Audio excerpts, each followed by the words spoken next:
السلام عليكم ورحمة الله وبركاته. ازيكم عاملين ايه؟ يا رب تكونوا بألف خير. دي زراعة المانجا اللي كنا زرعينها مع بعض في الكوباية، في المية زي ما انتوا شايفين كده. ده مراحل نموها زي ما قلنا، بقت شجرة اهي ولها ورقتين زي ما شايفين، وفي واحدة تانية صغيرة اهي جنبها. احنا الوقت هننقلهم في القصيص اللي فيه الرمل، تربة رملية على تربة طينية، هنخلطهم مع بعض. ودي التانية اهي شايفينها ما شاء الله مطلعة ورقة كبيرة، ودي واحدة تانية اهي مطلعة ورقة كبيرة وورقة صغيرة. والصاج بتاعها شفتوا كبير ازاي. كله كان في كوباية المية، بس هي دلوقتي بقى محتاجة انها تتنقل في القصيص اللي فيه التربة الطينية والرملية عشان خلاص تكمل نموها بقى وتكبر ويبقى لها جذور، يعني في في الطينة دي او في التربة دي، عشان خلاص ما عادش ينفع تكبر اكتر من كده في الكوباية. بس شوفوا الموضوع نجح اهو زي ما قلنا.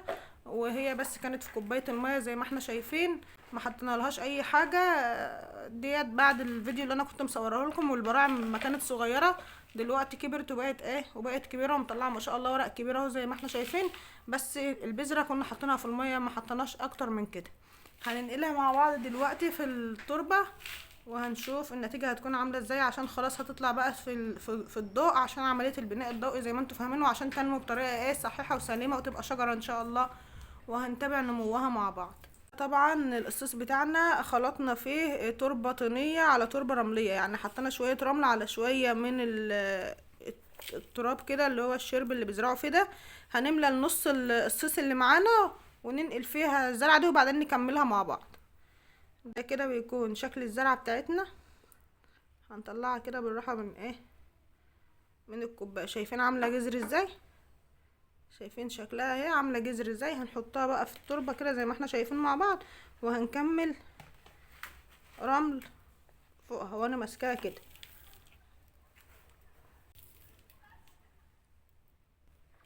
ده كده بقى بيكون شكلها بعد ما خلاص حطينا الجذور في قلب التربة الطينية كده، وكملنا فوقها تربة خفيفة. وبعدين طبعا القصيص من تحت ده بيكون مخرم من تحت، عشان الزرعة بتاخد كفايتها من المية، والباقي بيبقى ينزل منها كده عشان ما تبوظش يعني. انا مش خبيرة اوي في الزراعة، ولكن هي الطريقة بتكون كده. هنغمرها بقى بالماء، بنسقيها كده بالطريقة دي، بنرواها كده بالراحة لحد ما التربة بتاعتنا بس تتشبع، عشان هي اول رية لها. وبعد كده بقى بيكون الري بتاعها عن طريق التنقيط، يعني هنجيب ازازة كده ونخرمها من هنا، وبعدين نبدأ نروي بها في المرات اللي جاية بعد كده. بس الوقت التربة بتاعتنا كان لازم تتشبع بالمية كده، عشان عشان الجذور تبقى في قلب الطينة دي وتبقى في بعضها يعني. بعد كده طريقة الري مش هتبقى غمر زي ما قلنا، هتبقى بالرش او بالتنقيط. يعني هنخرم ازازة كده بالغطا بتاعها، ونبدأ نقلبها ونروي بها رش كده. بس بعدين مش في المرحلة دي. دي كده اول واحدة كانت معانا، وده بيكون شكلها كده.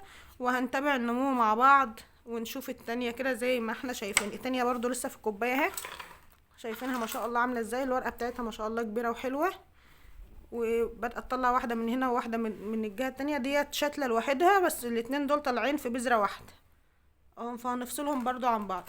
والواحدة التانية دي مطلعة برضو ورقتين، ورقة كبيرة ورقة صغيرة، هي برضو هننقلها.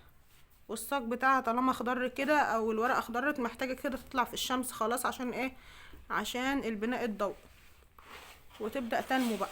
هعمل معاكم التربة التانية واجيلكم. ده القصيص التاني اللي هنزرع فيه واحدة من دول زي ما شفنا كده، واحدة من دول اهو. هناخد واحدة كده اهو،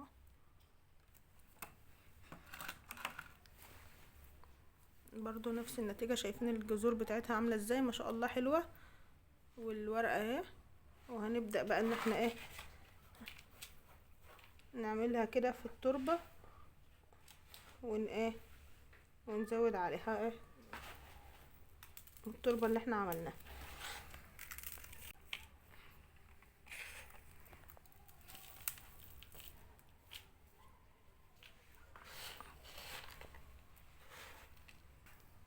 دي التانية اهي برضو زي ما قلنا.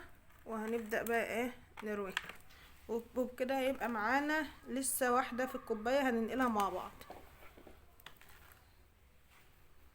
زي ما قلنا في البداية بتكون غمر، يعني هنشبعها بالمية، والزيادة كده كده بيقع منها من تحت عشان القصيص مخروم اهو. هنشبعها بالمية. وبعد كده الري بعد كده هيبقى بقى ايه، هنرش بالغطا المخروم زي ما قلنا مع بعض. شايفين؟ اشرب الميه كده كويس.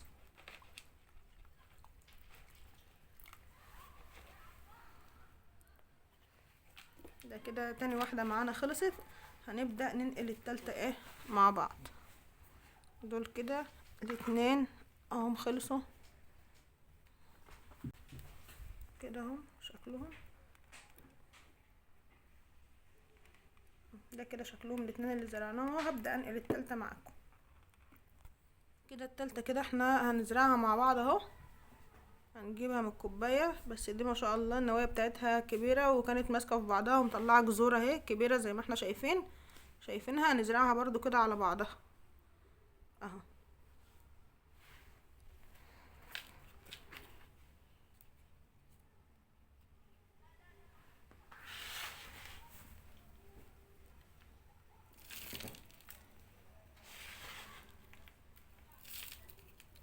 ثانيه واحده بس ايه. كده غطيناها كده زي ما احنا شايفين. هنبدأ نرويها بقى وهوريكم التلاتة اللي احنا عملناهم مع بعض، ونتابع مع بعض مراحل النمو لحد ما تبقى شجرة كبيرة ان شاء الله وتطرح لنا مانجا. بس طبعا دي كانت تجربة من البيت ونجحت وكانت في الكوبايه. برضو من باب الامانه عايزه اوريكم ان دي بذور كنت زرعاها برضو، هي كانت في نفس الكوبايه اللي انا طلعت منها البذور اللي طلعت اوراق. البذور دهيت جميله برضو مطلعه جذر اهو، بس ما نجحتش ما كملتش. طلعت براعم هنا، طلعت براعم هنا، بس البراعم دي كانت شجره كده قصيره وبعدين اسمرت وبعدين ماتت. فانا كنت استأصلتهم بالمقص علشان ما يعدوش بقيه الزرع.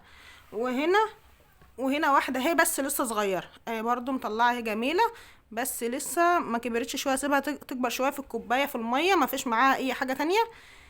بس شوف هنا اكتر من بذره، بس هي واحده اللي طلعت اهي وتانية لسه مطلعه براعم صغيره بس في الميه اهي. ما فيش اكتر من الميه، وكل ما الميه لونها يغير بنغير الميه عشان الميه تكون نظيفه والشجره تطلع كويسه. هي ما شاء الله شجره طالعه جميله اهي.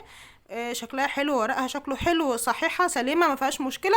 فهنسيبها مع بعضها. وده كان الفيديو بتاعنا النهارده، وده شكل الثلاث زرعات اللي احنا عملناهم هم ما شاء الله ناجحين وحلوين. هنتابع نموهم مع بعض. ولو عجبكم الفيديو ما تنسوش تعملوا لايك وشير واشتراك في القناة. والى اللقاء في فيديو اخر، والسلام عليكم ورحمة الله وبركاته. ده شكلهم ما شاء الله طوال وحلوين. نتابع مع بعض بقى. مع السلامة.